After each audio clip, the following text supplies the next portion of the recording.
অশোকনগর কামারপুর থেকে পাসপোর্ট চক্রে গ্রেপ্তার কলকাতা পুলিশের সাব ইন্সপেক্টর। অশোকনগরের কামারপুর এলাকায় বাড়ি প্রাক্তন পুলিশ কর্মী আব্দুল হাই। লালবাজারের পাসপোর্ট বিভাগে কর্তব্যরত ছিলেন। 1 বছর আগে রিটায়ারমেন্ট হয়েছে চাকরি থেকে। গতকাল রাতে লালবাজারের গোয়েন্দা বিভাগ এবং অশোকনগর থানার পুলিশ এসে গ্রেপ্তার করে নিয়ে যায়। এর আগে লালবাজারে তাকে ডাকা হয়েছিল, তিনি গিয়েছিলেন এবং তার পরবর্তীতে গতকাল রাত্রে গ্রেপ্তার করে নিয়ে যাওয়া হয় তাকে। এই নিয়ে পরিবারের পুলিশ কর্মী স্ত্রী জানান, তিনি সৎভাবে চাকরি করে এসেছেন, হয়তো তাকে ফাঁসানো হয়েছে। প্রতিবেশীরাও জানাচ্ছেন পুলিশ কর্মী অত্যন্ত সৎ ব্যক্তি ছিলেন, হয়তো তাকে ফাঁসানো হচ্ছে। আমার ডিসেম্বর থেকে অ্যারেস্ট করা তো কী কারণে অ্যারেস্ট করা হয়েছে এটা আমরা সঠিক এখন জানিও না। দীর্ঘদিন উনি লালবাজারে দীর্ঘদিন ধরে কর্মরত ছিলেন। উনি সদ্য রিটায়ার হয়েছে, 60+ ওনার এজ। উনি হজও করে এসছেন।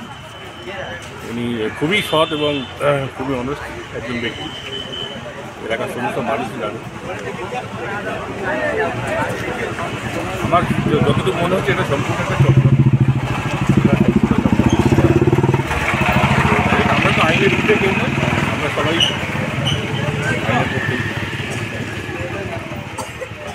কখন নিয়ে গেছে, কারা এসছে?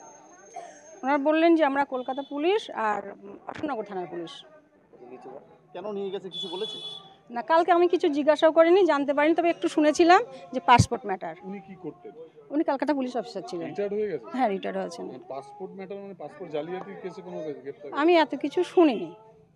রিটায়ার্ড হয়েছে কবে? রিটায়ার্ড হয়েছে গত অক্টোবরের আগের অক্টোবরে 31 তারিখ। কোন থানায় ছিল?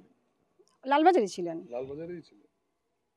আজকে বাড়ির লোক গেছেন ওনার সাথে? না না, এখনো যাইনি, আমি যাবো আর কি, রেডি হচ্ছি। আপনি কে হন? আমি ওনার ওয়াইফ। ওয়াইফ। মানে এর আগে কোনো রকম কি এসেছিল না কালকে হঠাৎ এসেছিল? না, আগে একদিন এসেছিল, কিন্তু আমরা বাড়িতে ছিলাম না। আমরা একটা আত্মীয়ের বাড়িতে গেছিলাম, 1, 2, 3 জায়গায় আমরা গেছিলাম, আমরা টাইম মতো ফিরতে পারিনি। তারপরের দিনে মানে অফিসে জিজ্ঞাসা করা হলো কেন, কী ব্যাপার। ওনারা মেসেজ করেছিলেন বা বলেছিলেন কথা। আমার হাজব্যান্ড পরপর 2 দিন গেছেন ওখানে। কোনো কি নোটিশ দিয়েছিল কলকাতা পুলিশের তরফে আপনাদের? আমাদের বাড়িতে কোনো নোটিশ আসেনি। কালকে এসে গ্রেফতার করে নিয়ে? না না না না, ওই যে বললাম আগের দিনে, মানে 1 সপ্তাহ আগে, 1 সপ্তাহ আগে, সেটা ছিল সোমবার। আর সন্ধ্যাবেলা নাকি এসেছিলেন, আমরা জানি না। মঙ্গলবারের দিনে উনি যখন ফোনে জানলেন বিষয়টা কি, উনি মঙ্গলবারের অফিসে গেছিলেন, দেখা করেছেন, কথা বলেছেন, ওখানে কথা হয়েছে যে ঠিক আছে আপনি বাড়িতে থাকুন, কোনো অসুবিধা নেই, প্রয়োজন পড়লে আপনাকে ডাকবো, আপনি আসবেন, এটুকু কথা হয়েছে।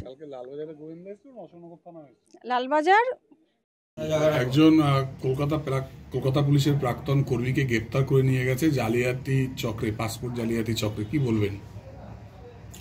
বিষয়টা দেখুন, উনি কলকাতা পুলিশের চাকরি করে, সবাই আমরা জানি।